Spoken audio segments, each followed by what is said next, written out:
Aloha, which essentially means love, love for each other, love for our country, should not be mistaken for just some feeling. Love is action. When you love someone, you will do anything to fight for them. When you love something, you will go to the end of the earth to fight for it. Love gives us strength. Love gives us courage.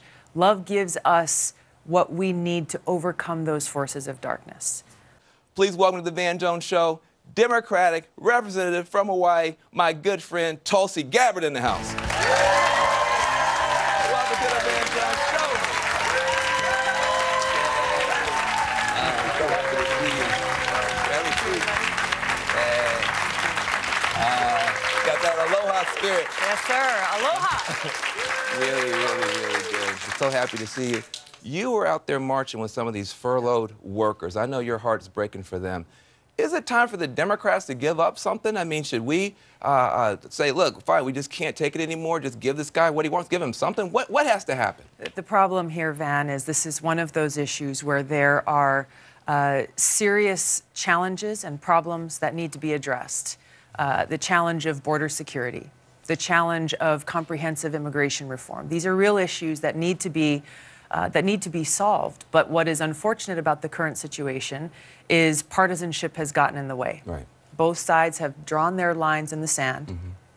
Wall, no wall, which really isn't the issue here. Well, what is the issue? The issue here is securing our borders. Yeah. Because unless we have a secure border, we don't really have a country. The second thing is immigration reform. You know, we still have dreamers in this country, people who came here as kids through no choice of their own, who are still facing uncertainty about their future, along with a whole host of other issues related to immigration. I think that conversation needs to happen. What does it mean to secure our border? We see members of Congress who are representing districts along the border, Democrats and Republicans, who are saying, yeah, a wall makes sense maybe in some areas, but in other areas we have better technology that will accomplish the objective of securing our border.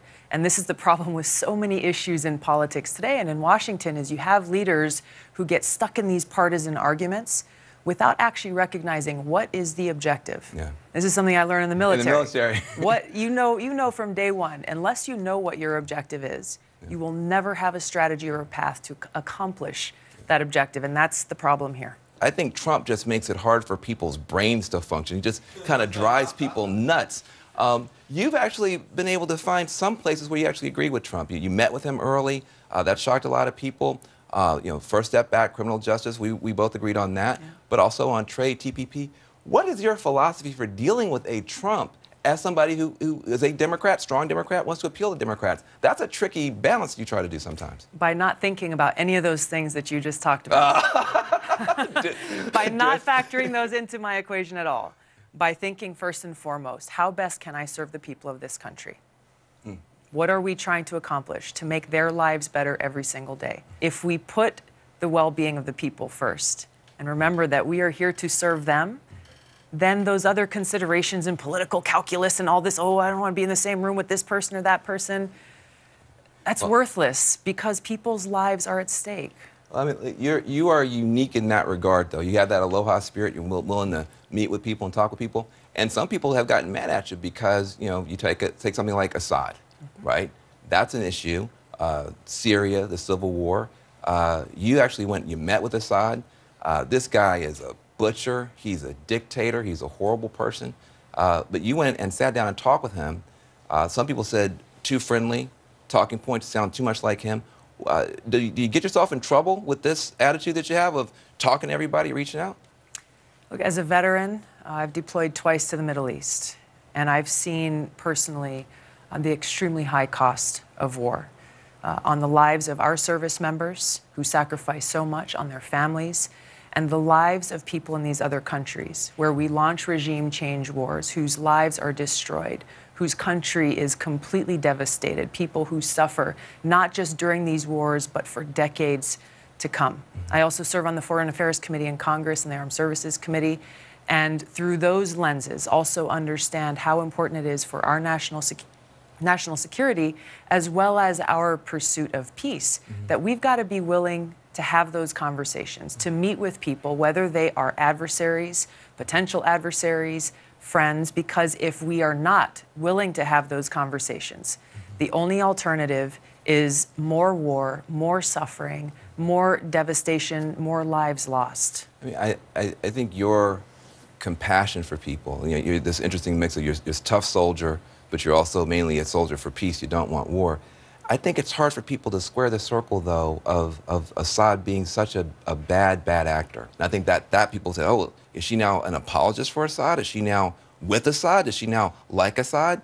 What I have done, having been someone who served in the Iraq War, as someone who lost friends in that war, who never came home, as someone who has seen those who did come home still struggling and fighting with the invisible wounds of war, all because we had a president and a cabinet who lied to the American people to launch this war, and people in Congress and the Senate who said, yep, we believe you, let's go and send our troops into combat. This is why I have the skepticism that I do, because I have been there and falling for those lies. Well, the other significant choice is to withdraw. There's a choice to go, there's a choice to pull out. Trump says he's pulling out of Syria. Is that a wise decision? Is it wisely executed? I think it's a wise decision given the reason why he and his cabinet have said they want to keep troops in Syria is not to defeat or counter ISIS and al-Qaeda, which is the authorization with which our troops are there in the first place, but because they wanted to keep our troops there to go against Iran, which this administration has made no qualms about saying that they would like to see regime change in Iran. They want our troops to counter Iran. So for that reason, our troops need to come home. The execution seems to change every day of the week with this administration. So they're hard to figure out. You're a hawk on terrorism, but you're a dove on regime change wars. Yes. What's the difference between fighting terrorism and fighting regime change wars? What does that mean? I'm glad you asked, because there is a vast distinction. Whether we like it or not, we have terrorist groups in different parts of the world, those who attacked us on 9/11 in this country, who threaten the safety and security of the American people. We need to make sure that we defeat those threats so that our people can be safe. My opposition to regime change wars comes from not only my personal experience, but looking throughout history at what the consequences of those wars are. What's wrong with that if it's a bad guy? The consequences. The consequences. Time and time again, we see how our intervention regime change wars have not only not made the lives of the people in those countries better, the lives of people in those countries have been made far worse, specifically because of our regime change wars, not better. What to speak of the fact that it has made us less safe. The trillions of dollars that we spend on these regime change wars are dollars that are not going to fixing our infrastructure. They are not going to improve our healthcare system, not going to improve our education system, not going to rebuild our communities right here at home. It seems like you see things differently because you have done things differently.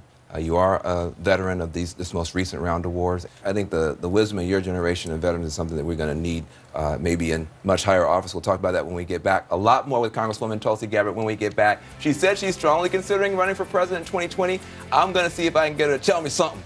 Tell me something. How she's going to maybe stand down in the crowded field when we get back.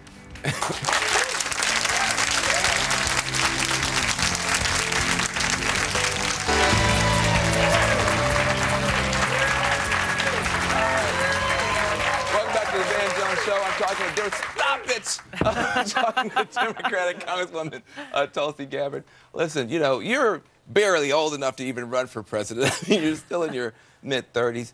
You were I think the youngest woman ever elected to the state legislature.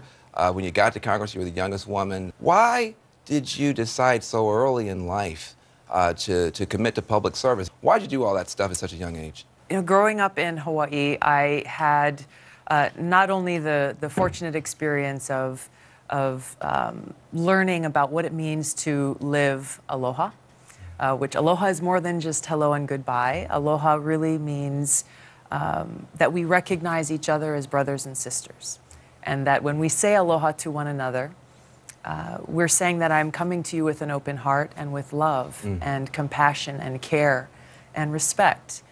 And so I gradually experienced, even from a young age, that I was most happy when I was doing things to help other people. You were sitting in office, you could have gone off to do something else. Yeah. You decided to quit and go put yourself in a war zone. Why'd you do that? You're right. I mean, being a state representative in Hawaii, being with my family, being with my friends, it was something that I would have been very happy to continue to do, but I knew that there was no way that I could stay home and be safe and comfortable while my brothers and sisters went off to war on the other side of the planet.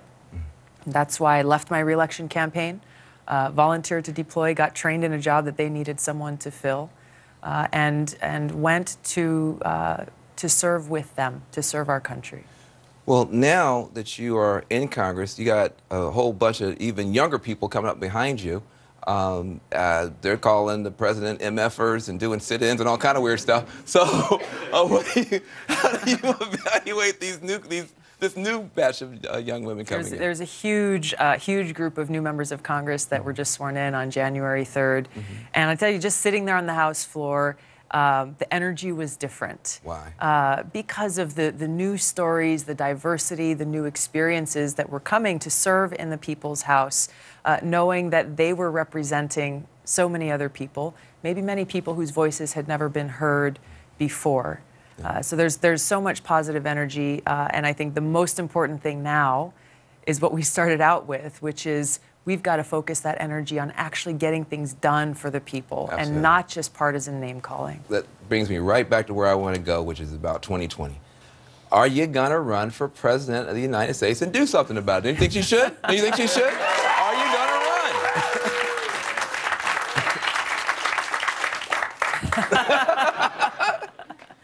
I have decided to run, and we'll be making a formal announcement within the next week. Whoa! Holy, I got some ratings!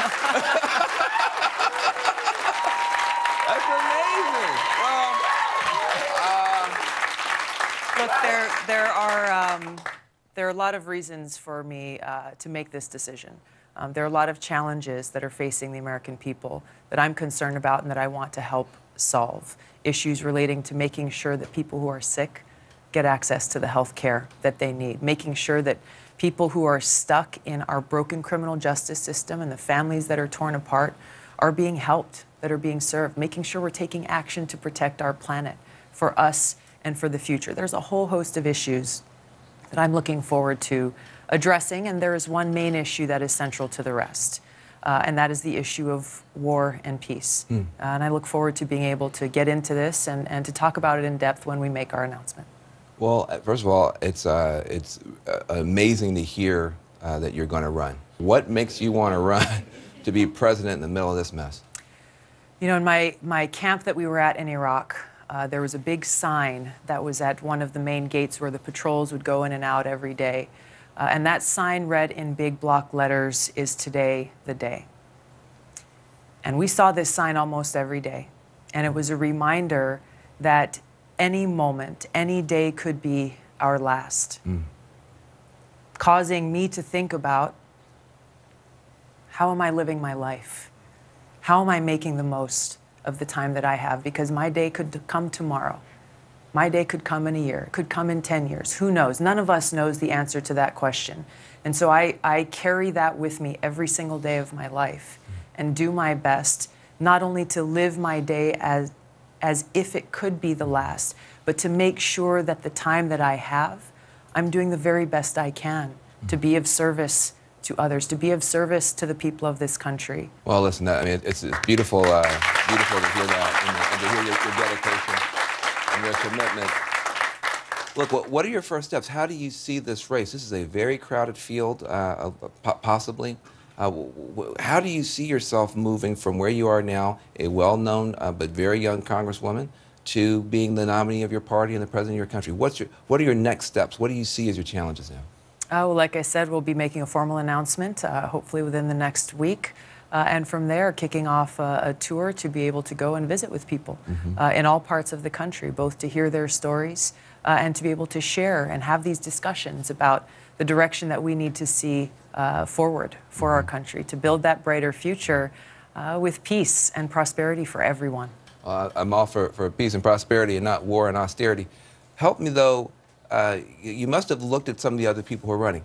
You know, Bernie Sanders, you did something that nobody thought you were going to do. Probably most people thought you shouldn't have done. They had anointed you to be the next great queen of the Democratic Party establishment. They made you the vice chair of the Democratic National Committee, and you threw that away in the last election cycle, and you endorsed Bernie Sanders. Why did you do that? First of all, my goal has never been to be queen of the Democratic establishment.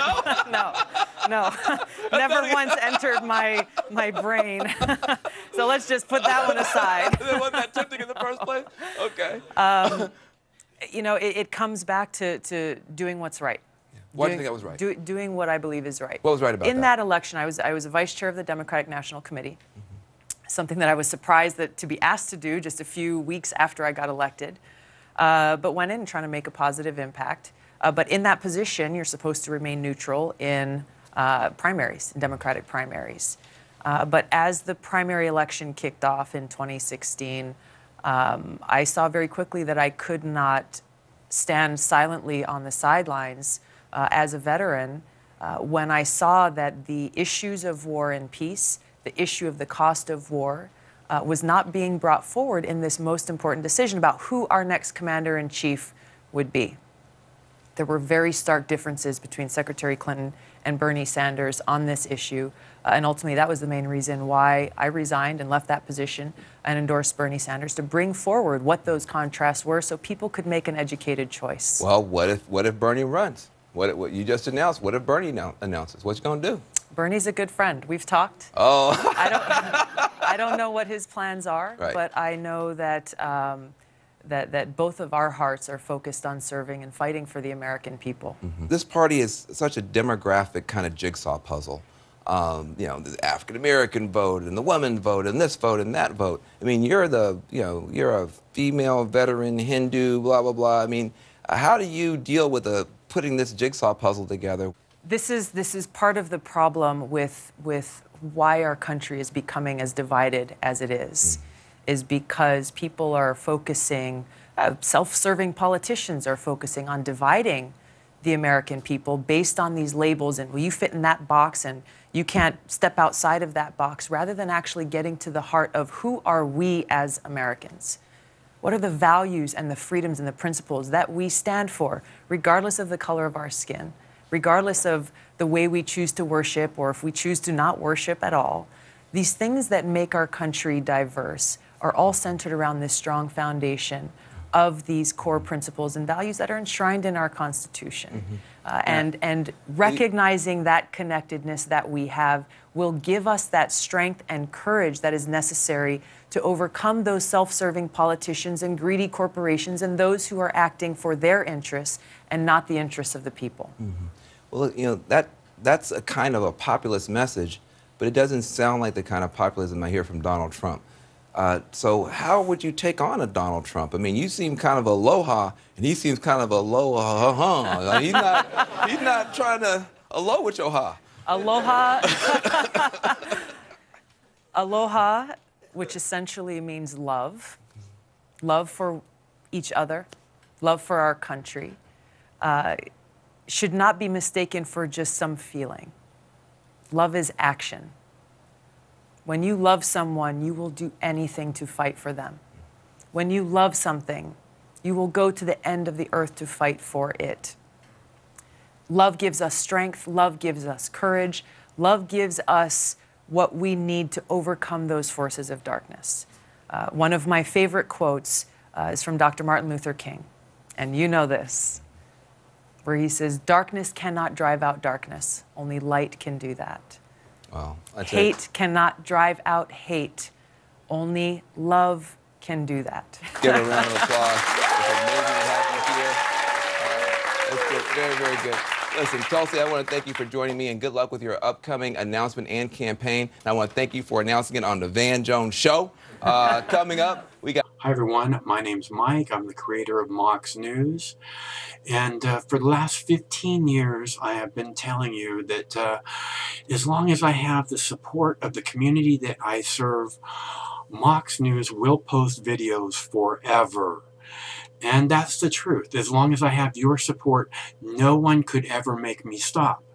Unfortunately, currently, less than 1/2 of 1/10 of 1% of Mox News viewers ever donate, tip, or contribute anything back.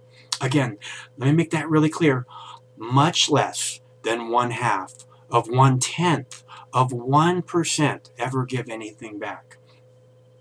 And to those of you who have donated to Mox News, I want to thank you so much, because it's because of your generosity that we have been able to bring attention to important videos that millions and millions of eyes would have never seen. And I think that that's an amazing thing that we've been able to make happen together. And I can't thank you enough for helping me make that happen. So it's not too late. If you'd like to see Mox News covering the 2020 presidential election, if you can't imagine the 2020 presidential election without Mox News, please, there's still time. You can make a difference. It's easy to make a contribution, donation, or tip. You can go to moxnews.com, or in the text body of this video, there are clickable links to the Patreon page or to the PayPal page. And again, it should take less than 2 minutes to make a donation, and your donation can make a big difference. So I thank you all. Stay cool. One of these days this war is going to end, and it would be awesome if Mox News could be there to celebrate that day with you.